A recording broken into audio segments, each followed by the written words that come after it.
नमस्कार मित्रों, हमारे YouTube चैनल पर आपका फिर से स्वागत है, जिसका नाम है टीचिंग मेथड्स।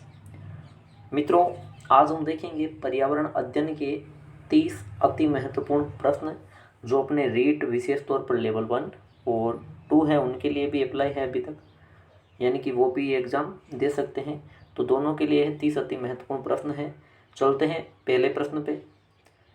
माउंट एवरेस्ट पर चढ़ने वाली राजस्थान की प्रथम महिला पर्वतारोही कौन है? देखो मित्रों, जो महिला पर्वतारोही का आपका जो पर्वतारोहण का टॉपिक है, तो ये आपके रीट में न्यू टॉपिक है। यहाँ से देखो, आज पहला प्रश्न शुरुआत हुई है, ठीक है। तो देखो मित्रों, इसमें बताऊंगा मैं आपको विकल्प क्या। प्रश्न कह रहा है कि माउंट एवरेस्ट पर चढ़ने वाली अपने जो राजस्थान राज्य की पूछा है, राजस्थान राज्य की पहली महिला पर्वतारोही कौन है? संतोष यादव है, आशा जाजरिया है, अंशु जामसेंपा है या संगीता बहल है? तो मित्रों, संतोष यादव जो कि माउंट एवरेस्ट पर 2 बार चढ़ाई कर चुकी है। पहली बार इन्होंने 1942 में किया था और दूसरी बार 1993 पर माउंट एवरेस्ट की चढ़ाई की थी, ठीक है मित्रों। इसके बाद अगर देखें तो संगीता बहल है, वो अभी मई 2018 की बात है, तब उन्होंने माउंट एवरेस्ट की चोटी फतेह की थी, माउंट एवरेस्ट पर विजय हासिल की थी। संगीता बहल ने सबसे जो उम्र दराज 53 साल की, ठीक है, 53 साल में चढ़ी थी, सबसे उम्र की, है ना, बहुत अधिक उम्र की थी ये महिला। अंशु जामसेंपा नहीं है, यहाँ होगी मित्रों आशा जाजरिया, यानी कि आशा जाजरिया है वो राजस्थान की अपनी पहली महिला पर्वतारोही है। बहुत अच्छा प्रश्न है, विकल्प 2 सही है प्रश्न संख्या 1 में। आगे चलते हैं मित्रों प्रश्न संख्या 2 पर। भारत में बाल श्रम को प्रतिबंधित करने हेतु बाल श्रम प्रतिषेध एवं विनियमन अधिनियम कब बनाया गया? 1984, 86, 1994 या 88? देखो मित्रों, अच्छा प्रश्न है। बाल श्रम प्रतिषेध व विनियमन अधिनियम याद रखना है, अच्छा प्रश्न है। ये बनाया गया था मित्रों 1986। इसका नाम देख लेना आपने, भारत में बनाया गया था बाल श्रम को प्रतिबंधित करने हेतु। नाम क्या है वो याद रख लेना अच्छी तरह से, बाल श्रम प्रतिषेध एवं विनियमन अधिनियम, ये नाम है, ठीक है। इसके अलावा एक और है, राष्ट्रीय बाल श्रम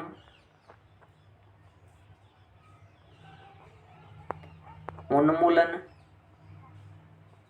राष्ट्रीय बाल श्रम उन्मूलन प्राधिकरण, ये भी तो है। इसकी स्थापना कब की गई अगर पूछे तो क्या बताओगे? 26 सितंबर, जिस दिन आपके रीट का एग्ज़ाम है, 1994, ठीक है। और मेरे ख्याल से इससे आपके 26 को एग्ज़ाम है ना, तो यहाँ से एक प्रश्न या ये प्रश्न आ सकता है बिल्कुल, ठीक है, रिलेटेड इसलिए, है ना। तो 26 सितंबर 1994 की इसकी स्थापना की गई, जिसका नाम है राष्ट्रीय बाल श्रम उन्मूलन प्राधिकरण। जबकि बाल श्रम प्रतिषेध विनियमन की पूछे तो 1986 में हुई, इसकी 1994 में हुई। दोनों में अच्छी तरह याद रख लेना। विकल्प 2 सही है प्रश्न संख्या 2 में। आगे चलते हैं प्रश्न संख्या 3 पर मित्रों। गर्मियों में पहनने हेतु सर्वाधिक आरामदायक वस्त्र होते हैं। देखिए मित्रों, गर्मियों में जो आपके वस्त्र टॉपिक है ना, वस्त्र आवास, वहाँ से है। गर्मियों में पूछा है सर्वाधिक पहनने हेतु सर्वाधिक आरामदायक वस्त्र कौन से थे? सूती, हल्के रंगों के, गहरे रंगों के, या विकल्प 1 व 2 दोनों?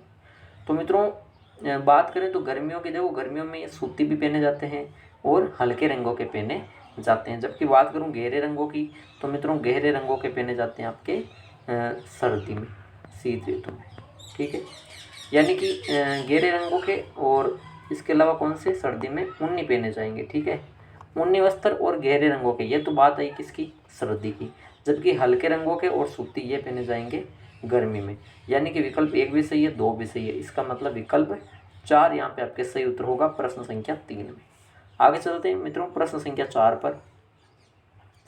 बढ़िया प्रश्न है। वाटिका निर्माण में सबसे पहले भूमि पर, ये छूने नहीं है मित्रों, ये है चुनने से, ठीक है। वाटिका निर्माण में सबसे पहले चुनने से किया जाता है, तो क्या किया जाता है चुनने से? रेखांकन, रोपण, कीटनाशक दवाइयों का छिड़काव, या इनमें से कोई नहीं? जब भी वाटिका का निर्माण होगा, है ना, तो सबसे पहले भूमि पर किया जाएगा मित्रों रेखांकन, और किससे किया जाएगा? चुनने से, ठीक है। जबकि रोपण, कीटनाशक दवाइयों का छिड़काव ये बाद की बातें हैं। तो विकल्प 1 सही रहता है प्रश्न संख्या 4 में। आगे चलते हैं मित्रों प्रश्न संख्या 5 में।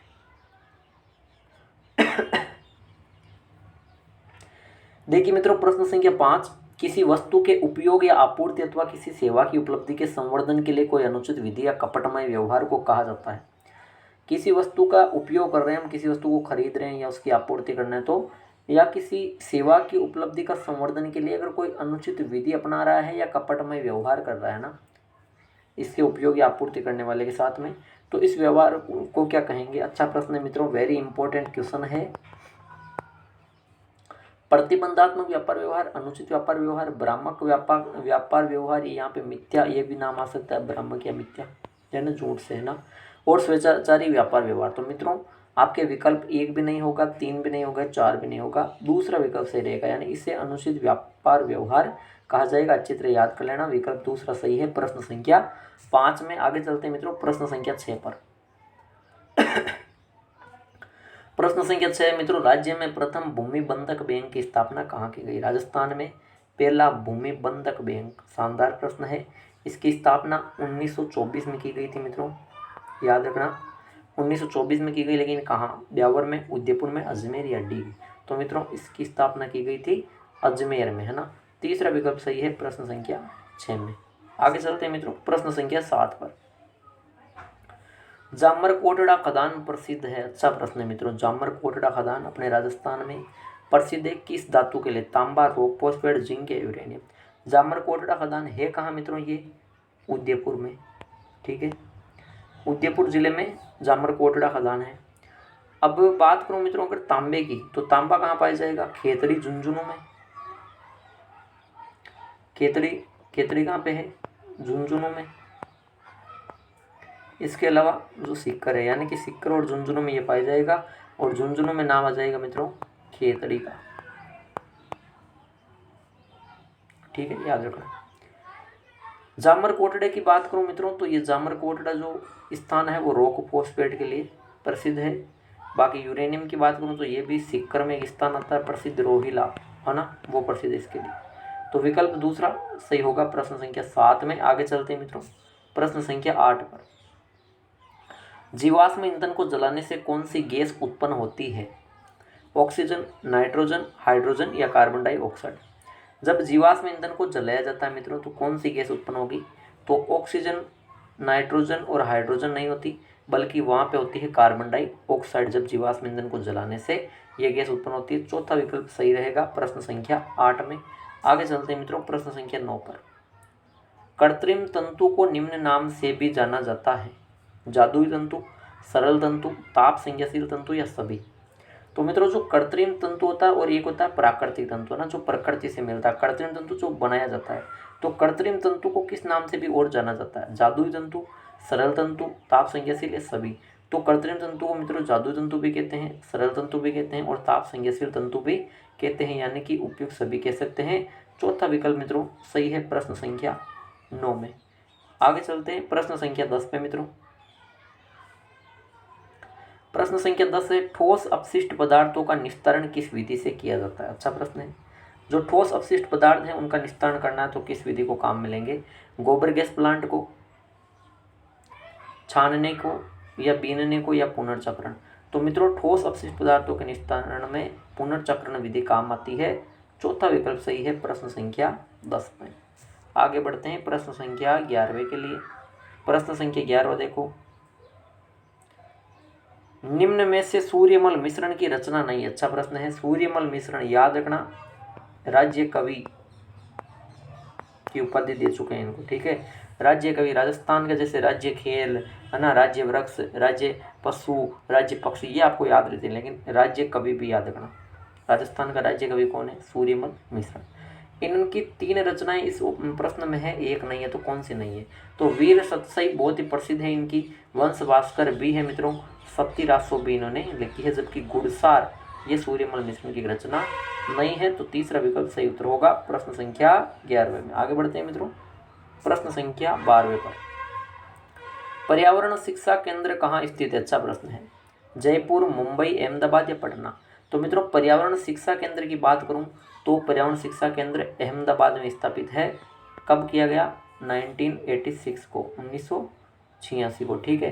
पर्यावरण शिक्षा केंद्र 1986 में इसकी स्थापना हुई अहमदाबाद में। तीसरा विकल्प सही है। प्रश्न संख्या 12वें में आगे बढ़ते हैं मित्रों, प्रश्न संख्या 13वें पर। प्रश्न संख्या 13वां देखो, और शानदार प्रश्न है पर्यावरण अध्ययन के। ऐसे प्रश्न इस समय यूट्यूब पे बहुत ही कम देखने को मिलेंगे, ठीक है। नायलॉन का आविष्कार किसने किया मित्रों? जो देख रहे हैं उनको बहुत ही ज़्यादा फायदा होने वाला है, फिर बाद में पछताएंगे जिन्होंने नहीं देखा। नायलॉन का आविष्कार रॉबिन हिल, मेल्विन केल्विन, पीटर मिशेल या वोलेस कैरोथर्स। आपकी सहायता के लिए कर रहा हूँ मैं, ठीक है। नायलॉन का आविष्कार, देखो नायलॉन एक रेशा है, इसका आविष्कार इन चारों में से किसने किया? तो वालेस कैरोथर्स जो नाम है मित्रों, इन्होंने नायलॉन का आविष्कार किया था। चौथा विकल्प सही है प्रश्न संख्या 13वें में। आगे चलते हैं प्रश्न संख्या 14। ये प्रश्न मित्रों हालांकि सीटेट में एक दो बार आ चुका है, और आप कहोगे सर ऐसे प्रश्न सीटेट में आते हैं, रीट में भी आ सकते हैं, बिल्कुल। क्यों? क्योंकि मकान यानी कि जो आवास टॉपिक है, तो बिल्कुल वहाँ से प्रश्न आ सकता है। फिलहाल पूछा है लेह और लद्दाख में निर्मित मकानों की विशेषता कौन सी नहीं है? लेह और लद्दाख में निर्मित मकानों की विशेषता कौन सी नहीं है? पेड़ के तनों से निर्मित लकड़ी की ढालू छतें, पत्थर, मिट्टी और चूने से बनी दीवारें, निचली मंजिल में कोई खिड़की नहीं, या लकड़ी के फर्श। तो देखिए साथियों, पेड़ के तनों से निर्मित लकड़ी की ढालू छतें, ये तो है छत की चीज़। ये जो मतलब वहाँ की जो छतें होती है वो पेड़ के तनों से बनाई जाती है, तो ये कथन बिल्कुल सही है, बनाई जाती है। निचली मंजिल में कोई खिड़की नहीं होती है मित्रों, है ना, तो ये कथन भी बिल्कुल सही है। और फर्श है जो आंगन होता है वो किस चीज़ का होता है? लकड़ी का, ये कथन भी सही है। दूसरा विकल्प सही नहीं है भाई। क्यों? क्योंकि पत्थर, मिट्टी और चूने से बनी दीवारें नहीं, वे लेह और लद्दाख में नहीं है, वो अपने राजस्थान राज्य में ज़्यादातर देखी जाती है ना, पत्थर, मिट्टी और चूने से बनी दीवारें। तो मित्रों यहाँ पे दूसरा विकल्प आपके सही उत्तर होगा। आगे चलते हैं मित्रों प्रश्न संख्या 15वें में। प्रश्न संख्या 15 है, भेड़ और बकरी की गर्भावधि कितने दिनों की होती है? जो पशु संपदा या पशुपालन टॉपिक है ना आपके, वहां से प्रश्न है ये। भेड़ और बकरी दोनों की पूछिए, गर्भावधि दोनों की एक समान होती है इसलिए, ठीक है। कितने दिनों की होती है भाई भेड़ और बकरी की गर्भावधि? 280 दिन, 151 दिन, 310 या 114 दिन। तो मित्रों बात करूं 280 की, ये होती है भाई गौ माता की, ठीक है। गाय की 280 गर्भावधि होती है। और बात करूं 114 ये तो नहीं है। 310 की बात करूं मित्रों, ये है आपके जो भैंस होती है ना, तो भैंस की गर्भावधि कितनी होती है? जो गर्भ का समय 310 दिनों होता है, ठीक है। 280 दिन गाय का होता है। भेड़ और बकरी की बात करूं गर्भावधि की मित्रों, तो ये होती है आपके 151 दिनों की भेड़ और बकरी की, याद रखना। दूसरा विकल्प सही उत्तर है प्रश्न संख्या 15वें में। आगे बढ़ते हैं प्रश्न संख्या 16वें पे मित्रों।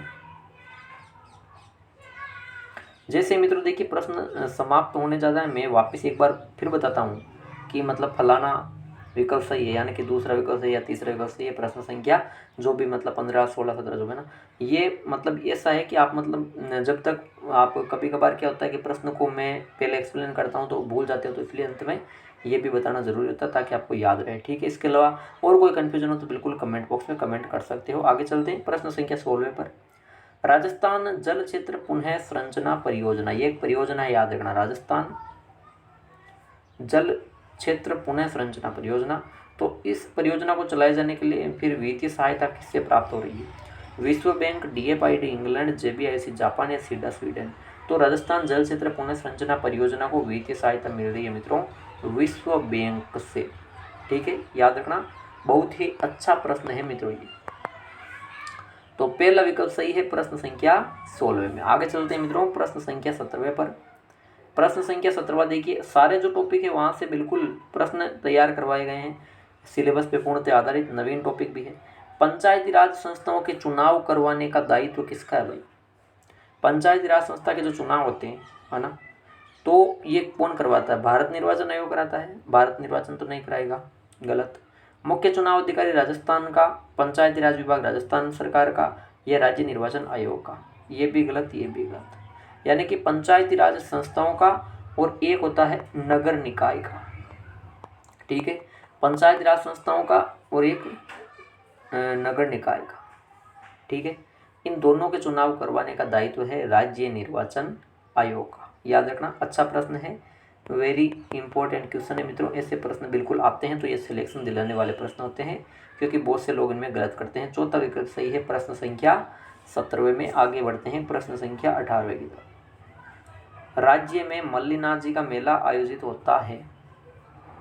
मित्रों, जो राज्य में अपने मल्लिनाथ जी एक देवता है, ना लोक देवता है, उनका जो मेला है वो आयोजित कहाँ होता है? बिल्लाड़ा जोधपुर तो जो आई माता है उनका स्थान है। चाकसू जयपुर, चाकसू सील की डूंगरी शीतला माता के लिए है। लेटा जालोर में तो एक खेसले नाम की हस्तकला होती है, खेसले, उसके लिए प्रसिद्ध है। ठीक है, बिल्लाड़ा जोधपुर में आई माता, चाकसू जयपुर में जो शीतला माता होती है वो। ठीक है, जो बच्चों की संशिका चेचक देवी कहलाती है। तिलवाड़ा बाड़मेर इसका राइट आंसर होगा भाई। तिलवाड़ा बाड़मेर में मल्लिनाथ जी का मेला है, जिनको अभी राहुल मालदेव के नाम से भी जाना जाता है, जो रानी रूपादे के पति हुए थे। तो इनका मेला कहाँ लगता है? तिलवाड़ा बाड़मेर में। ठीक है, एक अच्छी चीज़ बता रहा हूँ कि अगर पूछे आपके, देखो पशु का टॉपिक है तो पूछ सकते हैं, मेलों का टॉपिक है तो, कि राजस्थान में सबसे प्राचीन पशु मेला, राजस्थान में सबसे प्राचीन पशु मेला कौन सा है? तो मल्लिनाथ जी पशु मेला है। याद रखना, पशु मेला भी बढ़ता है इनका। तो तीसरा विकल्प सही है प्रश्न संख्या 18वें में। आगे चलते हैं मित्रों प्रश्न संख्या 19 पर। प्रश्न संख्या 19 देखिए मित्रों, केला देवी का मेला कब लगता है? जो केला देवी का मेला है वो कब लगता है? कार्तिक माह, चैत्र माह, वैशाख माह या आश्विन माह? तो देखो मित्रों, कार्तिक माह, चैत्र माह, तो केला देवी का मेला लगता है आपके चैत्र माह की अष्टमी को लगता है केला देवी का मेला। कहाँ पे? करौली में। यहाँ पे बहुत ज़्यादा मात्रा में लंगूर होते हैं, इसलिए फिर वहाँ इस मेले में जो गीत गाए जाते हैं ना, इसलिए इनको नाम दे दिया लांगुरिया गीत। और यहाँ पे ज़्यादा लंगूर क्यों होते हैं ये बता दो आपको। ये केला देवी है, पहले के युग में केला देवी, मतलब सॉरी, अभी जो कलयुग है उसमें केला देवी कहलाती है। ये जो आपके जो राम जी का युग था ना, उस समय कौन थी केला देवी? अंजनी माता का स्वरूप थी, यानी हनुमान जी की माता। तो जाहिर सी बात है लांगुरिया गीत, समझ गए? अंजनी माता का स्वरूप है ये, है ना, यानी अंजनी माता कलयुग में केला देवी के नाम से पूजी जा रही है, अंजनी माता। ठीक है, और करौली में है लांगुरिया गीत है। के से केला देवी, के से करौली, और यहाँ पे एक नदी बहती है पास में ही, के से काली सील। दो ही नदियाँ हैं करौली में। एक है गंभीरी नदी, वो आपके जो महावीर जी का मंदिर है ना करौली में, वहाँ पे उसके किनारे पे है, और काली सील नदी के किनारे पे केला देवी का मेला है। याद रखना, अच्छा प्रश्न है, विकल्प 2 सही है प्रश्न संख्या 19 में। आगे बढ़ते हैं प्रश्न संख्या 20 पे। शानदार प्रश्न आया है प्रश्न संख्या 20। निम्न में से कौन सा युग्म सुमेलित है? कौन सा युग्म सही है इनमें से? भारतीय वनस्पति सर्वेक्षण Kolkata, Bombay natural history society नई दिल्ली, राष्ट्रीय वनस्पति अनुसंधान संस्थान जोधपुर या भारतीय वन्यजीव संस्थान कोयम्बटूर? बताओ मित्रों। साथियों बताओ प्रश्न संख्या 20 का उत्तर क्या होने वाला? कौन सा युग्म सुमेलित है? शानदार प्रश्न है, ऐसे प्रश्न आने के बहुत चांस है। तो देखो आपको बता दूं, जो भारतीय वनस्पति सर्वेक्षण है ना, ये कोलकाता में स्थित है। बिल्कुल ये कथन इसका सही उत्तर होगा, क्योंकि बाकी के सुमेलित है, सुमेलित नहीं है। कैसे? देखो, बॉम्बे नेचुरल हिस्ट्री सोसाइटी नाम है भाई, ये कहाँ पे नाम आ रखा है? बॉम्बे। तो यहाँ पे नई दिल्ली कहाँ से आएगा? बॉम्बे, मतलब ये तो मुंबई में है। ठीक है, याद रखना। तो ये नहीं है। राष्ट्रीय वनस्पति अनुसंधान संस्थान जो है ना मित्रों, ये जोधपुर में नहीं है। तो कहाँ पे है भाई? ये है आपके लखनऊ, यूपी में। लखनऊ यूपी में है राष्ट्रीय वनस्पति अनुसंधान संस्थान, याद रखना। और जो भारतीय वन्यजीव संस्थान है मित्रों, ये कोयम्बटूर जो केरल में है वहाँ पे नहीं है।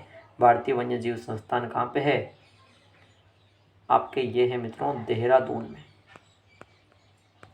देहरादून कहाँ पे है? यूके, उत्तराखंड में। ठीक है, याद रखना। भारतीय वन्यजीव संस्थान देहरादून में आएगा, इसलिए गलत हो गया। कोयम्बटूर में नहीं है, जोधपुर में नहीं है। राष्ट्रीय वनस्पति अनुसंधान संस्थान लखनऊ में है।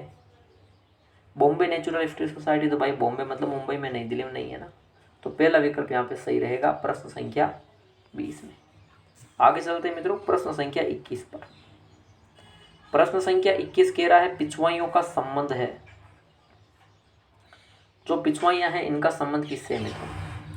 पिछवाइयाँ आई थिंक, देखो जो कृष्ण भगवान के जो मूर्ति होती है उनके पीछे जो पर्दे लगाए जाते हैं, उन पर्दों पे बनी हुई अच्छी चित्रकारी कृष्ण भगवान के जीवन से संबंधित होती है। इन पिछवाइयों का संबंध किससे है?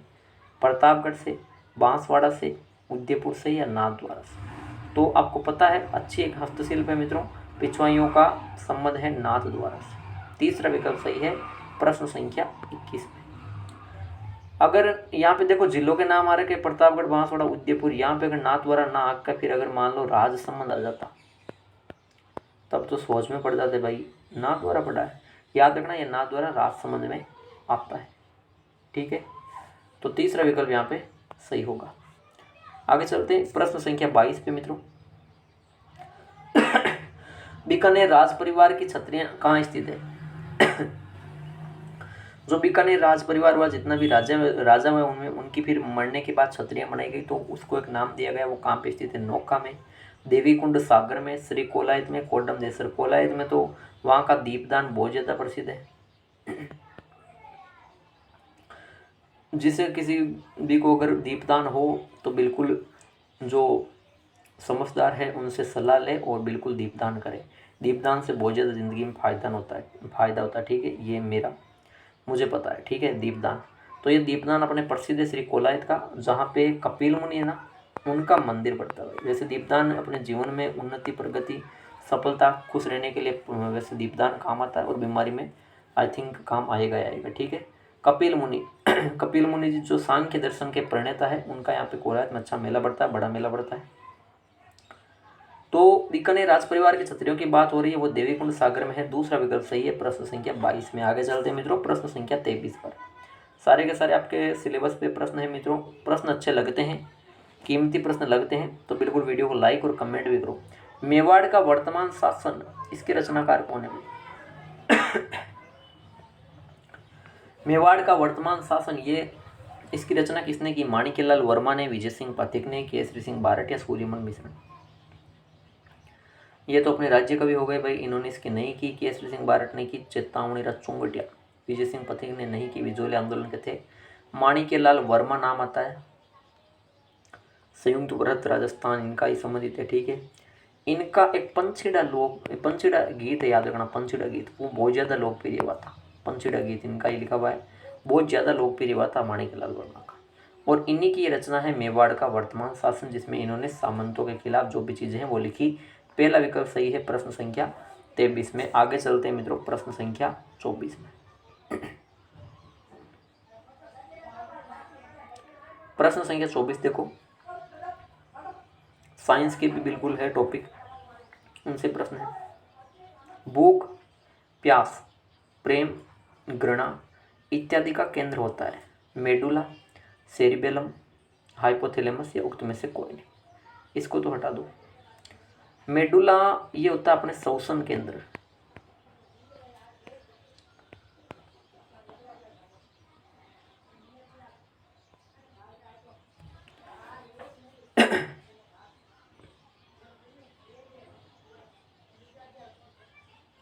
सेरिबेलम की बात करूं,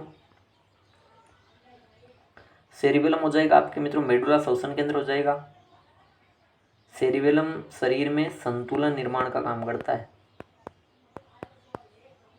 ठीक है, तो पहला विकल्प बैठ गया, दूसरा बैठ गया, चौथा बैठ गया। यहाँ पूछा है भूख का, प्यास का, प्रेम का, घृणा का, इनका केंद्र कौन होता है? तो इनका केंद्र होता है हाइपोथैलेमस। तीसरा विकल्प सही उत्तर है प्रश्न संख्या 24 में। आगे चलते हैं मित्रों प्रश्न संख्या 25 पर। सबसे बड़ी अंतःस्रावी ग्रंथि है, सबसे बड़ी अंतःस्रावी ग्रंथि कौन सी है मित्रों? थायराइड ग्रंथि, पीनियल ग्रंथि, अग्नाशय ग्रंथि, अधिवृक्क ग्रंथि। तो सबसे बड़ी जो शरीर में अंतःस्रावी ग्रंथि है वो आपके थायराइड ग्रंथि हो जाएगी। इससे हार्मोन होता है, निकलता है, स्रावित होता है, कौन सा? थायरोक्सिन। ठीक है, ये हार्मोन स्रावित होता है। इस हार्मोन की कमी से फिर क्या होता है, इसमें क्या आयोडीन पाया जाता है, सॉरी इसमें आयोडीन पाया जाता है। और आयोडीन की कमी से फिर गेंगा या गलगंड रोग होता है, जो सर्वाधिक पहाड़ी लोगों को होता है। पहला विकल्प सही है प्रश्न संख्या 25 में। आगे चलते हैं प्रश्न संख्या 26 पर मित्रों। ठीक है, इसमें पहला विकल्प सही है 25वें में। आगे चलेंगे प्रश्न संख्या 26। स्त्री में अंडे का निर्माण किसमें होता है? स्त्री में जो अंडे का निर्माण होता है वो किसमें होता है? गर्भग्रीवा में, अंडाशय में, योनि में या फिर अंडवाहिनी में? तो मित्रों आपको बता दूं जो अंडे का निर्माण होता है वो होता है आपके स्त्री में अंडाशय में। ठीक है, यानी दूसरा विकल्प सही उत्तर है प्रश्न संख्या 26 में। कई बार ऐसे प्रश्न आते हैं सरल से जो हम गलत कर देते हैं, तो ये वेरी इंपॉर्टेंट क्वेश्चन की श्रेणी में आएगा मित्रों। ठीक है, दूसरा विकल्प यहाँ मैंने बता दिया सही होगा प्रश्न संख्या 26 में। आगे चलते हैं प्रश्न संख्या 27 में मित्रों। हमारे बाल एवं नाखून किसके बने होते हैं? किस प्रोटीन के हमारे बाल और नाखून होते हैं? हमारे बालों और नाखूनों में कौन सा प्रोटीन पाया जाता है? घुमा के प्रश्न पूछ लेंगे। Collagen protein, myosin protein, carotene या उपयुक्त सभी? उपयुक्त सभी नहीं होगा, कोलेजन प्रोटीन और मायोसिन भी नहीं होगा। हमारे जो बाल और नाखून है, ठीक है, इनमें होता है मित्रों केरोटीन प्रोटीन, यानी तीसरा विकल्प सही उत्तर है प्रश्न संख्या 27 में। आगे चलते हैं प्रश्न संख्या 28 में मित्रों। राजस्थान के अलावा गोडावण किस राज्य में पाया जाता है? गोडावण अपना क्या है? राजस्थान का राज्य पक्षी है, ठीक है, राजस्थान का। तो राजस्थान में तो देखा ही जाएगा, इसके अलावा किस राज्य में पाया जाता है? पंजाब में, मध्य प्रदेश में, हरियाणा में या गुजरात में? तो बता दूं, राजस्थान के अलावा जो गोडावण है, गैस है गोडावण, गैस है गुजरात में पाया जाएगा, ठीक है। चौथा विकल्प सही उत्तर है प्रश्न संख्या 28 में। आगे चलते हैं मित्रों प्रश्न संख्या 29 पर। किस लोक देवता को राज्य क्रांति का जनक माना जाता है? ये प्रश्न शानदार प्रश्न है भाई, वेरी इंपॉर्टेंट क्वेश्चन है। ऐसे प्रश्न तो पटवार एसआई में पूछे जाते हैं। लोक देवता आपके नया टॉपिक है, मैंने कहा हार्ड रखो हार्ड रखो, बहुत कमेंट आ रहे तो बिल्कुल हार्ड रख रहे हैं। राज्य क्रांति का जनक किस लोक देवता को कहते हैं? रामदेव जी, देवनारायण जी, बापू जी, तेजा जी। बहुत जनों को प्रश्न ही गलत होगा। ऐसे प्रश्न देखने के लिए भाई हमारा चैनल है, ठीक है। और ईवीएस के विशेष तौर पर ये कहने की बात है ही नहीं मेरे द्वारा, क्योंकि दिख रहा है आपको, जाओ प्लेलिस्ट में देखो वीडियो कितने हैं ना। तो राज्य क्रांति का जनक कहा जाता है मित्रों भगवान देवनारायण जी का, जिनको विष्णु का अवतार मानते हैं, गुर्जर जाति में लोकप्रिय है। दूसरा विकल्प सही है प्रश्न संख्या 29 में। आगे चलेंगे प्रश्न संख्या 30। प्रश्न संख्या 30 आज का अंतिम प्रश्न है। पचपदरा झील स्थित है, पचपदरा झील स्थित है, खारे पानी की बड़ी झील है मित्रों, ठीक है, खारे जल की, खारे पानी की। नागौर, बाड़मेर, सीकर, जैसलमेर, पचपदरा झील है मित्रों बाड़मेर में, खारे पानी की झील है, याद रखना। तो दूसरा विकल्प सही रहेगा प्रश्न संख्या 30 में। नए टॉपिक थे उनसे भी प्रश्न ले रहा हूँ, ठीक है। तो दूसरा विकल्प यहाँ पे सही हो जाएगा प्रश्न संख्या 30 में। तो दोस्तों ये थे पर्यावरण अध्ययन के 30 अति महत्वपूर्ण प्रश्न। आशा करता हूँ वीडियो आपको बहुत ही ज़्यादा अच्छा लगा होगा, क्योंकि ऐसे प्रश्न बहुत कम देखने को मिलते हैं। अंत समय में रिवीजन बहुत ही मुश्किल बात है, थोड़ा सा आधा घंटा निकाल के इनका रिवीजन कर लेना, बहुत फायदा होगा, ठीक है। तो 30 में से आपके कितने प्रश्न सही हो रहे हैं, कितना आपका स्कोर है, बिल्कुल कमेंट बॉक्स में कमेंट कीजिए। और जिन्होंने चैनल को अभी तक सब्सक्राइब नहीं किया, सब्सक्राइब करें, वीडियो को लाइक कमेंट ज़्यादा से ज़्यादा शेयर कीजिए, ठीक है मित्रों। मिलते हैं अगले वीडियो में, धन्यवाद।